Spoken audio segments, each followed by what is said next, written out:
Summary of Northwoods, a novel written by Pease. Chapter 1. The night enveloped Eli North as he stood on the lake shore, a lone figure against the vast expanse of water. It was a mid-August night, and the air was heavy with warmth. The distant sounds of insects created a symphony that resonated with the solitude of the moment. In a spontaneous act, Eli decided to strip off his clothes and wade into the water. The lake muck cradled his feet, and as he moved deeper, he rested a plastic travel mug on the water's surface. Up to his chest in the water, Eli felt the familiar cushioning of the lake. He allowed his feet to drift upward, finding solace in the weightlessness. Floating had always been a skill he possessed, a comforting ability that connected him to the water. The warmth of the lake surrounded him, and a flotilla of lily pads formed a protective boundary around the tiny beach, shielding it from any water traffic that might disrupt the stillness of the night. Eli tried to focus on the stars, attempting a form of meditation to set aside the negative thoughts that had been haunting him. He brought the plastic mug to his lips, sipping whiskey, cautiously to prevent it from spilling into his nose. A split lip, only partially healed, stung as the fiery liquid touched it, a painful reminder of recent struggles. The evening held the residue of a failed meeting with Michelle, his estranged wife. She had agreed to see him after work, but by the time Eli arrived, 2 hours late, she had already left. Their relationship had become a sad routine of promises made and broken, leading to Michelle asking for a divorce in July. Eli couldn't help but feel a sense of relief, hoping that both of them could now move on to something better. Thoughts of Andy, a shared memory with Michelle, lingered in the corners of Eli's mind. Across the lake, a radio came to life, playing Etta James's soulful voice. It was a refreshing change from the usual country tunes that emanated from Dan Simons's cabin. Michelle had always described Dan as classy with a K, and his eclectic taste in music seemed to match. Wincing at the pain in his split lip, Eli took another sip of whiskey, letting the music wash over him. At last. My love has come along, my lonely days are over. And life is like a song. The lyrics felt like they were crafted for this specific setting, a dark summer night, the rustle of cattails, and the chorus of frogs in the background. Eli wondered if the vacationers across the lake would appreciate Etta James or if complaints would follow.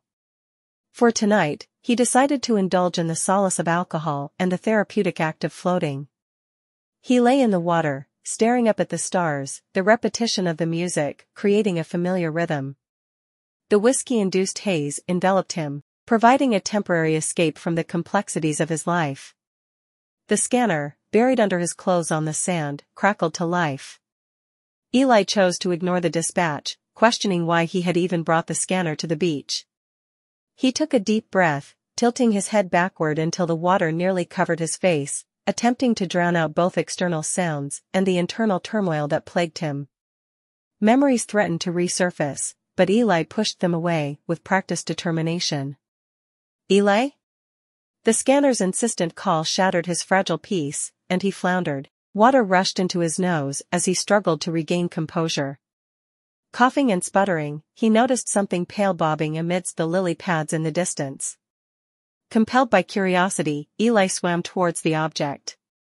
Each stroke pushed it deeper into the vegetation, making identification elusive. He stilled, treading water to let the waves settle, then submerged, swimming towards where the object had disappeared. After 3 kicks, he surfaced. His travel mug, still nearly full, was bobbing against a lily pad. He reached for it, surprised to find his hand shaking and his heart racing. What had he expected to find floating in the darkness? With a twist of his hips, he turned and swam back to shore, holding the drink out of the water. Stumbling on the sand, he regained his footing, and when he reached his belongings, he emptied the contents of the mug into his mouth. Standing still, hand pressed to his lips, Eli contemplated the unexpected emotions that had surfaced. Bending over to grab the scanner, Eli pondered the complexities of his own emotional landscape as he faced the dark waters, still contemplating the mysteries hidden beneath the surface of the lake. The night held a profound stillness, broken only by the distant hum of nature and the occasional crackle of the scanner. Eli felt the weight of his own solitude, the complexities of his relationships, and the unresolved issues that lingered in the air. The water, usually a source of comfort, now seemed to conceal secrets that demanded his attention. As he stared into the darkness, Eli wondered about the twists and turns that life had taken. The failed marriage, the late-night swims, and the unexpected discovery of his own mug floating amidst the lily pads, all symbolic of a life in flux. The whiskey, the music, and the stars above painted a tableau of introspection, and Eli found himself caught in the currents of his own thoughts. The memories, momentarily pushed away, began to resurface. Faces and moments from the past played like a montage in his mind. Andy's laughter, Michelle's smile, and the promises he couldn't keep.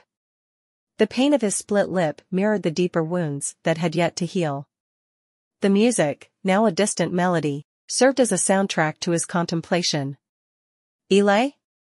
The scanner's voice broke through the introspection, a reminder of the world beyond his thoughts. With a sigh, Eli shook off the lingering emotions and focused on the present. He needed to address the call, even if it meant disrupting the fragile peace he had found in the water. "Yeah, I'm here," he responded, the words carrying a weight that echoed his internal struggles.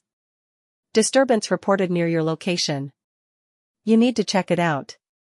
Eli sighed again, the tranquility of the night shattered by the responsibilities that called him back to shore. With determined strokes, he swam towards the beach, leaving the lily pads and the mysteries of the lake behind. As he emerged from the water, the night air felt cooler against his wet skin. Eli reached for his clothes and the scanner, contemplating the journey back to reality. The scanner, once an unwelcome intrusion, now served as a tether to the world he couldn't entirely escape. He dressed quickly, the fabric sticking to his damp skin. The night had changed, and Eli couldn't help but feel a sense of melancholy. The stars above seemed to hold the answers to unasked questions, but the water, once a source of refuge, now felt like a temporary escape. The lily pads concealed more than he could fathom, and the mysteries of the lake lingered in the air. With the scanner in hand, Eli made his way back to the shore. The distant music, the stars, and the memories of the night swim accompanied him like silent companions. The night had been a journey, a reflection, a discovery, and an unexpected twist in the narrative of his life. As he approached the scanner, he picked it up. Chapter 2. The shadows draped Lakelon Avenue in a thick curtain, courtesy of the red pine forest that stood tall, planted by the Civilian Conservation Corps during the Great Depression. These pines formed an imposing wall, 80 feet high, separating the county highway from the gravel road leading to Barron's Resort. Underneath the dense canopy, the forest floor remained bare, and the trunks created dark, precise alleys. Eli trod on the gravel road, feeling the sand in his shoes chafing against his skin. A distant campfire illuminated a group of people in lawn chairs, their laughter mingling with the crackle of flames and the sounds of Etta James. Memories of his son, Andy, who loved campfires, flitted through Eli's mind. Yet, his thoughts darkened as he remembered his own recent struggles with alcohol, a concern his wife Michelle couldn't shake. Cabin 6 emerged from the shadows, partially concealed by trees and a granite ledge facing Shaky Lake. The resort, with its split log cabins, red roofs, and scenic surroundings, exuded nostalgia. The parking space next to the cabin showed signs of a hasty departure, and loud music spilled out from open windows. Eli hesitated in the shadows, assessing himself, not drunk, just buzzed, uniform rumpled and smelling of staleness. Entering the unlocked kitchen, Eli found a small, homey space with honey-stained pine cabinets and a speckled linoleum floor. The place seemed frozen in time, the refrigerator empty and unplugged, no signs of recent habitation. The jarringly loud music masked Eli's movements as he called out, "Sheriff's Department. Anyone home?" Silence answered him. Moving into the living room, Eli felt the emptiness. Plaid curtains rustled against the open window, and the air held the indifferent stillness of uninhabited spaces. He checked each room, finding dust-covered surfaces and a general lack of personal belongings. The place felt as if it had been deserted for months. Pulling the plug on the source of the music, Eli's ears were met with sudden silence. He touched his lip, discovering blood from a fresh wound. A stumble in the night, he had told everyone. Outside, the crunch of gravel alerted him to a presence. "Shit," Eli muttered, hastily locking the door. A woman emerged from the darkness, her footsteps muffled by pine needles. She turned at the sound of the door. "Excuse me, ma'am?" Eli called, his voice too loud in the quiet night. The woman approached, calm but puzzled, introducing herself as Beth Wallace. She expressed relief at his arrival, explaining that she thought the resort was empty until an hour ago. Eli inquired about the cabin's occupants, but Beth claimed not to know them, believing the resort to be deserted.